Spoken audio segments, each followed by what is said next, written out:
toutes, bonjour à tous. Je suis heureux de vous retrouver en ce mercredi 18 février 2026.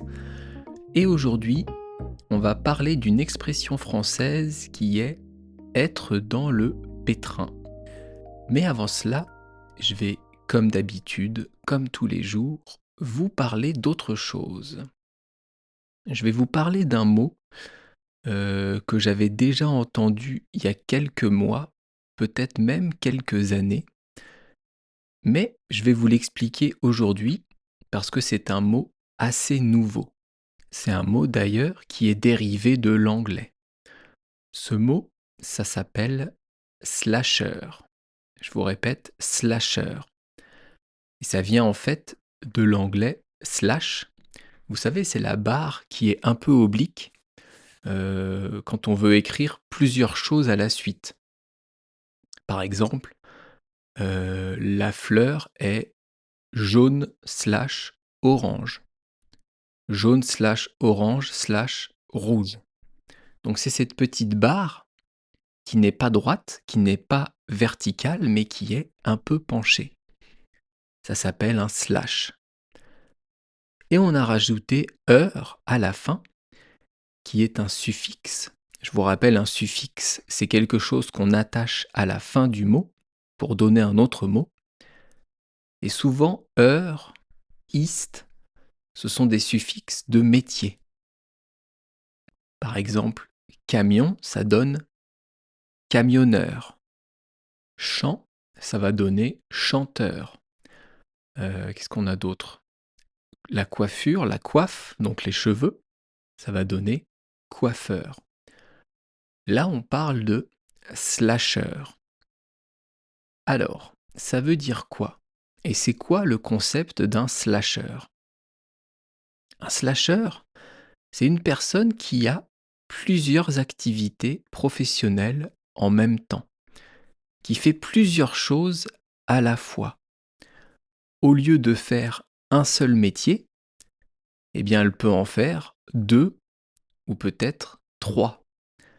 Avec un métier où elle est les 3/4 du temps en train de travailler pour ce travail et un quart du temps où elle fait d'autres choses, cette personne. Ça, c'est un slasher. Alors, le fait d'exercer plusieurs métiers, ce n'est pas nouveau. Mais le mot est assez nouveau et il a été créé pour assumer ce qu'on est, pour assumer le fait de faire plusieurs métiers et de ne pas avoir honte de cela. Pourquoi je dis honte? Parce que dans les générations précédentes, mes parents, mes grands-parents, mes arrière-grands-parents, les personnes faisaient un travail toute leur vie. Alors, je fais des généralités bien sûr, mais tout le monde n'était pas comme ça, mais la majorité était comme ça. Si vous commenciez un travail de comptable, eh bien vous restiez comptable toute votre vie pour nourrir votre famille, et peut-être parce que ces personnes n'avaient même pas l'idée de changer de travail, ou de faire 2 emplois, 2 professions différentes. Donc, à l'époque, c'était comme ça. On commençait comptable, on finissait sa carrière comptable. On commençait ouvrier, on finissait ouvrier. On commençait médecin, on finissait médecin. Et depuis peut-être 20 ans, 15-20 ans, quelque chose comme ça, d'abord, les personnes font plusieurs métiers différents dans leur vie. Tout le monde n'est pas comme ça, bien sûr, mais il y a de plus en plus de personnes comme ça. Et j'en fais partie. Je vous expliquerai tout ça un peu après, tout à l'heure, mais moi j'ai eu plusieurs métiers déjà dans ma vie, alors que je n'ai, entre guillemets, que 41 ans.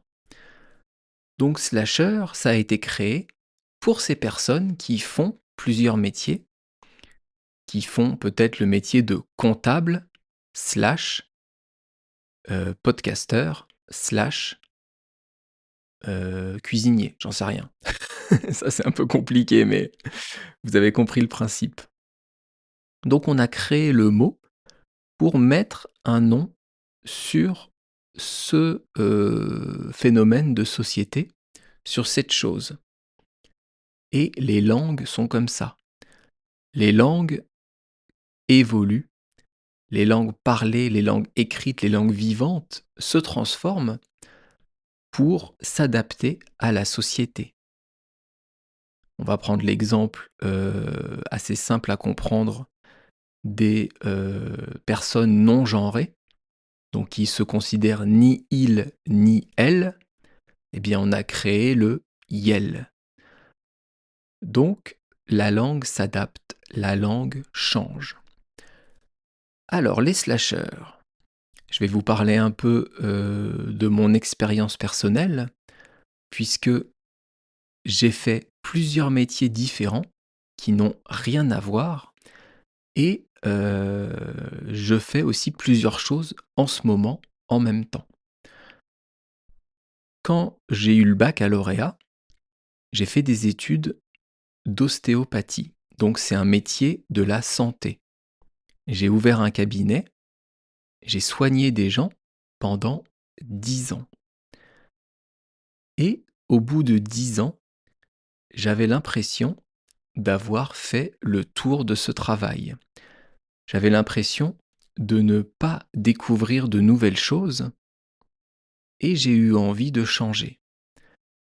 À l'époque, j'étais passionné de cuisine, je le suis toujours un peu, mais un peu moins, et j'ai eu l'occasion de trouver un local pour ouvrir un restaurant.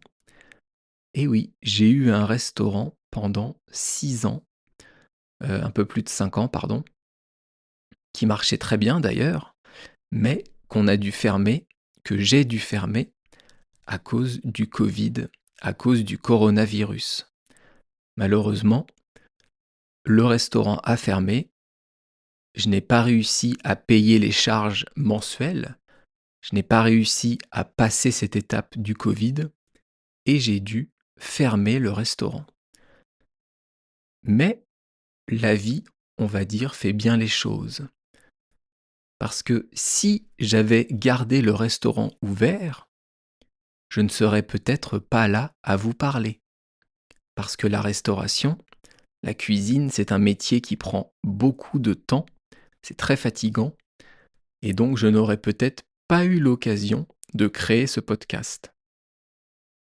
Donc je vous ai dit, 10 ans à soigner des gens, 6 ans quasiment à gérer un restaurant, à faire de la cuisine, et depuis, je gère des appartements slash podcasteur.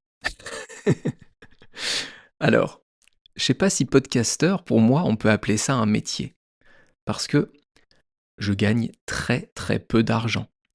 J'ai quelques abonnés Patreon que je remercie beaucoup, mais à part ça, je ne gagne rien. Donc pour moi, c'est plus une passion, c'est plus quelque chose que je fais parce que j'aime ça, plutôt que dans le but de gagner de l'argent. Bien sûr, si un jour j'ai la possibilité de vivre de ça, je le ferai. Mais pour l'instant, ce n'est pas du tout, du tout, du tout le cas. Pour l'instant, je donne plus d'argent tous les mois pour faire ce podcast que je n'en reçois. Mais bon, ça c'est pas un problème, c'est mon choix. Je le fais parce que j'aime ça.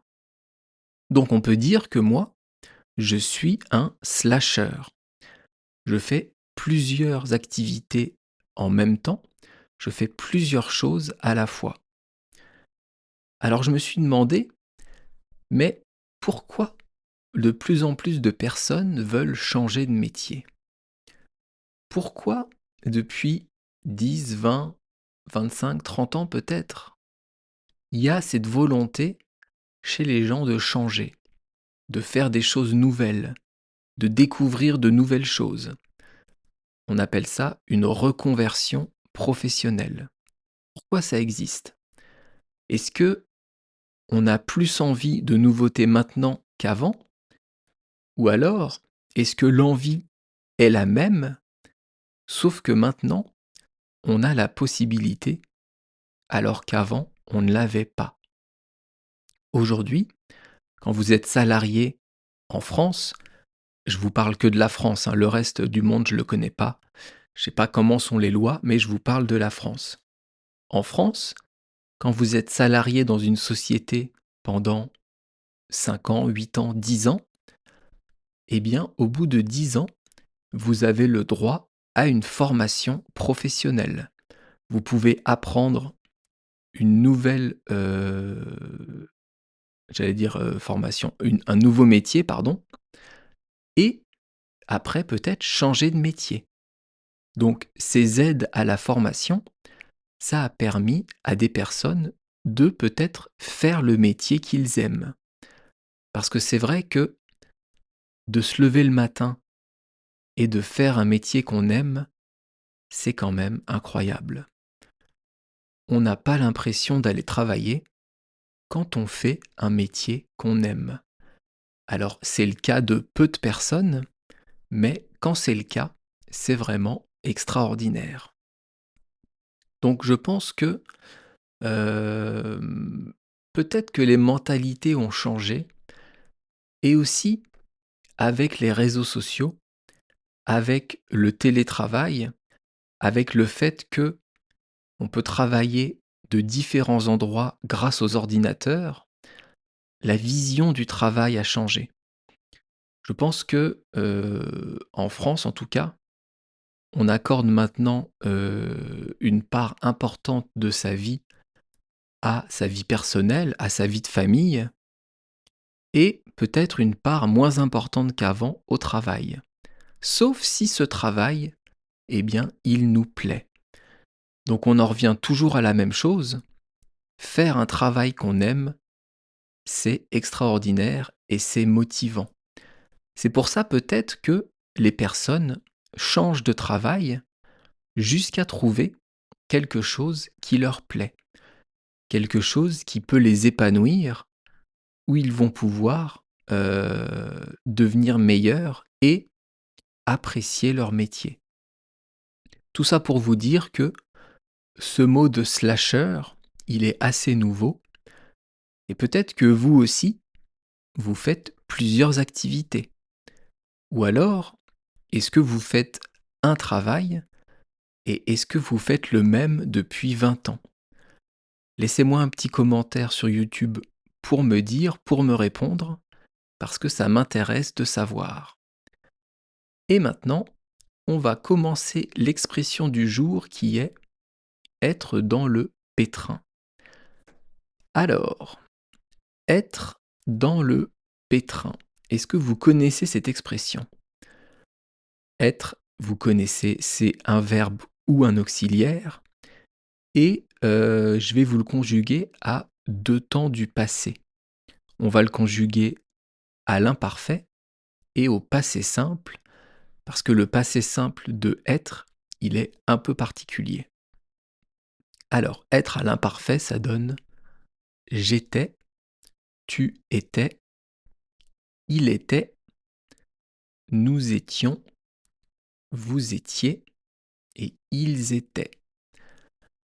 Ensuite, passé simple, est-ce que vous le connaissez? Être au passé simple. Eh bien, ça donne je fus, tu fus, il fut, nous fûmes, vous fûtes, ils furent. S'il y a des règles de français, de grammaire, de conjugaison, d'orthographe, que vous ne comprenez pas ou que vous voudriez que je vous explique, pareil, laissez-moi un petit commentaire sur YouTube. Je suis sur YouTube très souvent, donc je lis tous les commentaires. J'essaye d'y répondre d'ailleurs. Donc si vous voulez me joindre, c'est par là que vous pouvez le faire. Laissez-moi un petit message. Adrien, j'aimerais que tu m'expliques l'emploi de l'imparfait du subjonctif, peu importe, parce que je ne comprends pas à quel moment il faut l'employer. Laissez-moi un message et j'essaierai de vous expliquer tout ça. Alors on revient à l'expression être dans le pétrin. Dans, c'est à l'intérieur de. Et le pétrin, c'est quoi? Alors, le pétrin, c'est un coffre en bois où avant, il y a 50 ans, il y a 100 ans, on mettait la pâte pour faire cuire le pain. La pâte qu'on crée avec de la farine, de l'eau, du levain, du sel, et on mélange tout ça pour faire le pain, ça s'appelle le pétrin. Donc la pâte s'appelle le pétrin et également le coffre en bois où on mettait la pâte. Le temps de la faire gonfler, le temps de la faire lever, on dit, avant de la cuire. Donc le pétrin, c'est et le coffre en bois et la pâte qui va donner le pain. Et en fait, cette pâte, elle est collante, elle est un peu visqueuse. Donc les boulangers à l'époque pensaient que si ils tombaient dans le pétrin, s'ils tombaient dans ce coffre, dans la pâte, ce serait difficile de s'en sortir parce que cette pâte est collante, on s'en met partout.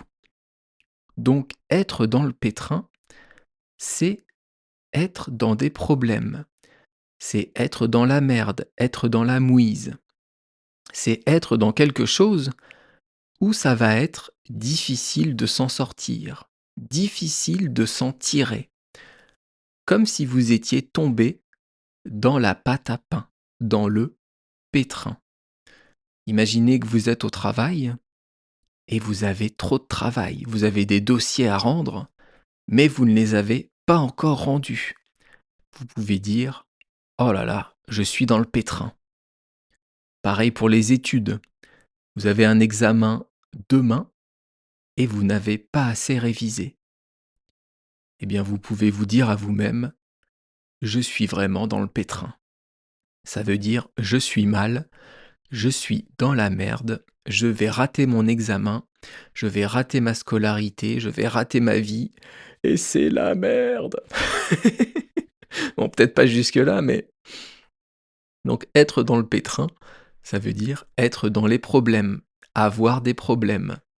C'est une expression qui est un peu ancienne, qui est un peu datée, donc les jeunes ne disent pas ça, mais vous, en tant qu'étranger qui apprenez le français, c'est une expression que vous pouvez tout à fait utiliser et ça montrera votre bonne connaissance du français, ça montrera votre maîtrise des expressions. Et c'est important de connaître ces expressions, c'est important de les comprendre au moins. Pourquoi? Parce que on en utilise beaucoup en français. Mais vraiment, on en utilise très très souvent. Depuis que je fais ce podcast, je fais attention quand j'écoute la radio, quand je regarde un peu la télé, quand je discute avec des gens, ou plutôt aux expressions qu'ils utilisent. Je fais attention quand j'entends une expression que je n'ai pas encore notée. Et en faisant attention à ça, je me suis rendu compte que tout le monde utilise tout le temps, beaucoup d'expressions différentes. C'est pour ça que j'ai voulu créer ce podcast. D'abord parce que j'aime les expressions françaises, j'aime le français, j'aime notre culture, notre histoire, notre côté râleur aussi, et que je voulais partager ça avec vous, qui, j'espère, avez aussi un intérêt pour tout ça, et je pense que c'est le cas si vous apprenez la langue. Donc, on revient à l'expression être dans le pétrin. En anglais, on dit to be in a mess. Qu'est-ce qu'il me reste à vous dire? Si vous voulez vous abonner à mon site Patreon pour me soutenir, ça me fera très plaisir. Et vous aurez accès à des podcasts exclusifs et aux transcriptions des épisodes. Donc c'est en même temps un moyen de m'aider, de me soutenir, de soutenir mon travail. Et c'est aussi un moyen de perfectionner votre français en pouvant lire ce que je dis. Demain, on fera bien sûr une nouvelle expression française et ça sera on ne juge pas un bouquin à sa couverture. Et demain, je vais vous parler d'une phrase rigolote. C'est une phrase qu'on disait quand on était enfant. Je vais vous la dire maintenant et je vous l'expliquerai demain. Cette phrase, c'est: si mon tonton, ton tonton sera tondu. Et ça, c'est une vraie phrase en français, hein. Donc je vous parlerai de tout ça demain. On sera jeudi, on sera le 19 février. Et d'ici là, je vous souhaite de passer une bonne journée et une bonne soirée si vous m'écoutez le soir. À bientôt, bye bye, hasta luego, matane.